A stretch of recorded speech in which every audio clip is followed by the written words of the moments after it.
everyone, welcome back. Welcome to another week. We're here in oats double field, and the straw was chopped in it, as you can see, and we're here horsing out a bit of dung.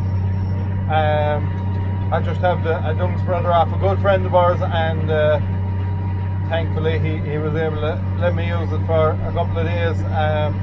Just had some dung spreading to do. That's what I was at the weekend, and today now as well, so probably maybe another day's at it, and that should finish it in. We don't spread more, obviously we don't spread dung because we don't have a dung spreader, but a couple of people have really been asking me would I do their dung for them, and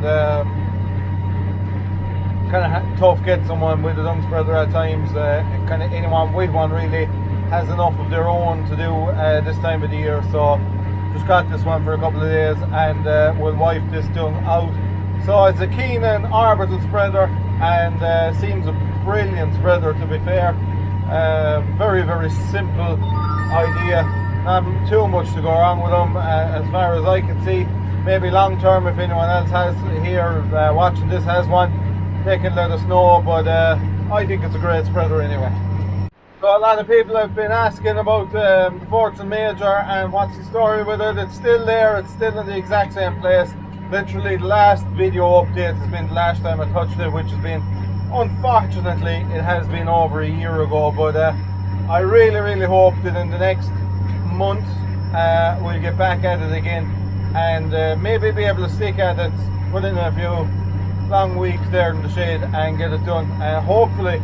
But at this game, look, our business has grown massively in the past, I suppose, 12-18 months, so time for recreational stuff has kind of gone out the window, and it's a bit tough on, I suppose, relationships and stuff like that, because you're always out working, so it's hard to blame people for not putting up with it. Well, I won't say not putting up with it, but you know, like you miss out on an awful lot of events and going out, and you know, the summertime is always when there's gatherings at houses and stuff like that. So look, it's just it's tough on everyone, and when you get a break, then you have to respect other people and kind of spend a bit of your spare time with them. So been stuck in the shade and the tractor maybe gets the back burner a bit, but I will try my very utmost to get at it, because I really would like to get it finished, to be fair.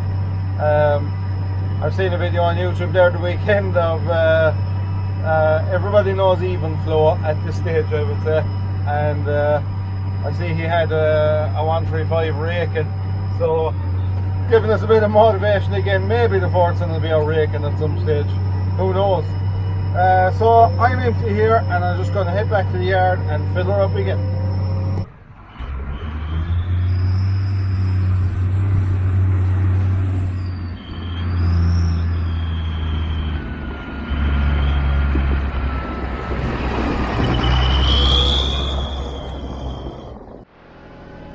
Hello, so another day completed, a long day hedge cutting, but the darkness bait us, and I'm not set up light wise for hedge cutting in the dark at all, so to be honest, I don't really want to be. Just do a right long day, right to dark. Now I know as the year shoves on, the days will be getting a lot shorter, but like we don't do a crazy amount of hedge cutting. We maybe have another 10 days of hedge cutting to do in fields, and so once that's done, then the road stuff can be done at any time, so you don't mind that. So yeah, another day down. Okay, hello and welcome back, blah blah blah blah. We're just have to do a bit of hedge cutting. I haven't been driving it for a few days. I've very little hedge cutting done this year. Had someone else driving it majority of the time, and we're progressing the way through it. We're getting a nice bit of it done, so you know, when someone can stay at it all day every day, it's a great bonus, which is usually something that kind of doesn't happen around here. But we're breaking a few of these lads this year. It's their second year now, and quite a few of them broken, but Funny enough, it always seems to be the outside ones to break, but you're going to get that with stones anyway. So yeah, we'll belt on and sure we'll show you a bit of the cutting. Right, so we're cutting away. I have a small bit done here. I suppose I've 2 hours work done. I might have. It depends whether we're going into the fields here or not. If we're going into the fields, just rest of the day, maybe a bit tomorrow, and if not, just another 2 hours, I'd say. But I like the old hedge cutting. It's nice this time of the year. It gets a bit laborious if you have weeks upon weeks of it, but like I said, we already have a fair bit done there now. There's 2 full weeks of it done, so 18 into the 3rd week, I would say. So that's a good bit of it done. It's kind of a thing that fluctuates year to year as well. If you get very dry weather, you're bound to end up doing a lot more of it because you'll be in the fields and stuff. But just all weather dependent. We have probably all the next week to do as well, and then I would say roughly have 3 or 4 days with the saw head, and like I said, that's what I know we have. You know, there's going to be more coming in anyway. In other related stuff, so the year I suppose is kind of finishing out. It's getting kind of wet now. We're getting a fair drop of rain, so you wouldn't know what would happen. Like, you know, in theory we have a bit of silage left to do, but sure, if the weather stays poor, that will be the finish of that.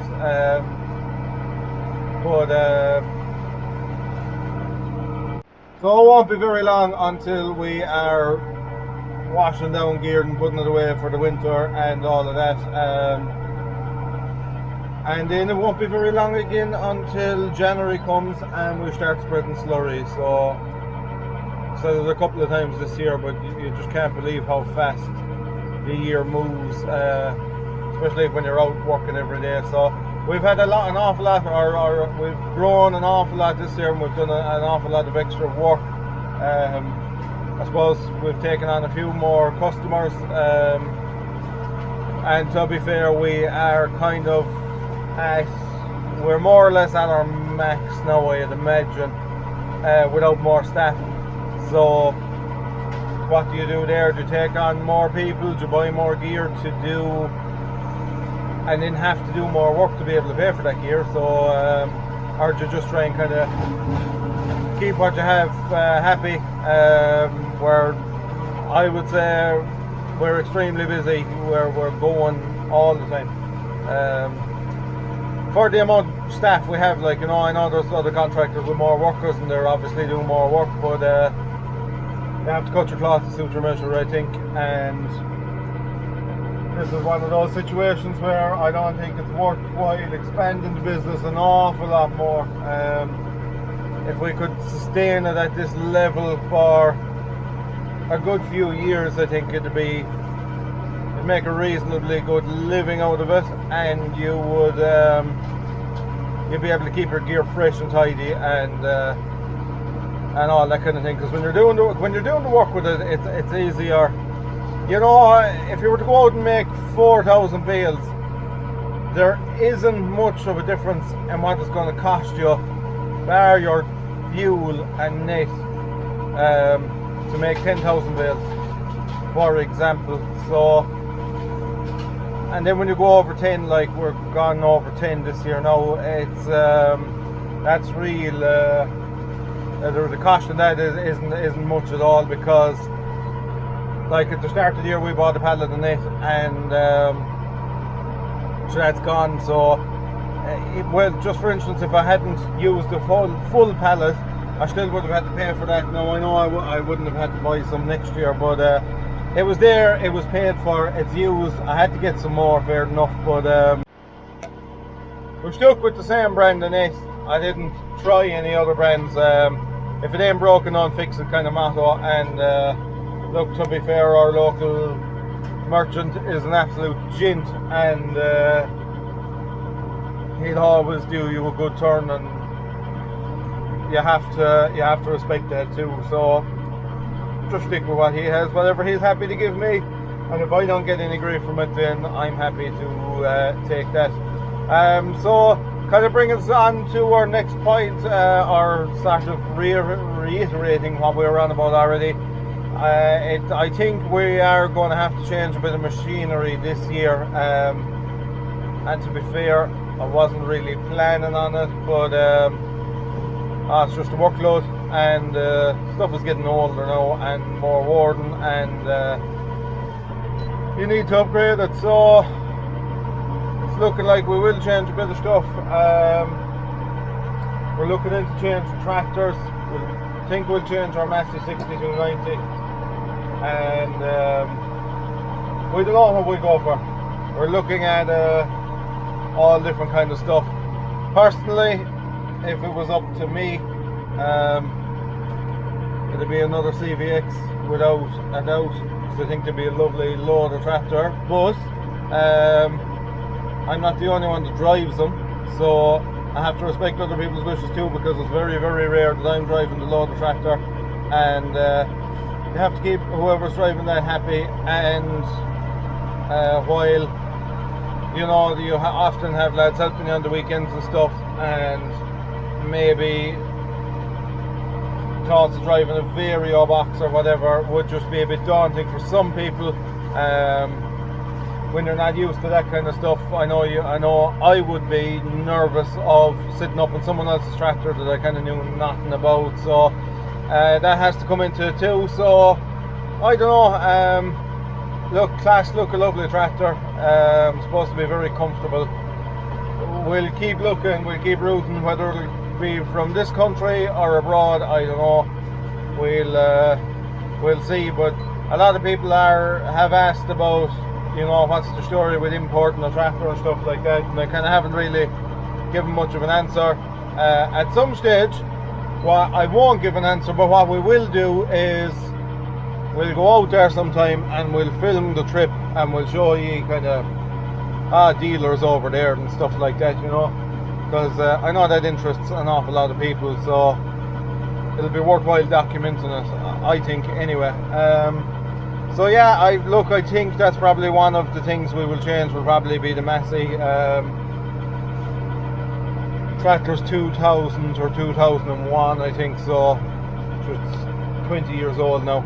It has a lot of work done for us, and we've gotten good service out of it. So I suppose it has no axle suspension, or it has no cab suspension. It's just a bit of a bouncy brute in the road, and just getting a bit old now for the amount of work it has to do every year. So there comes a point in everything, and you have to kind of move on from it.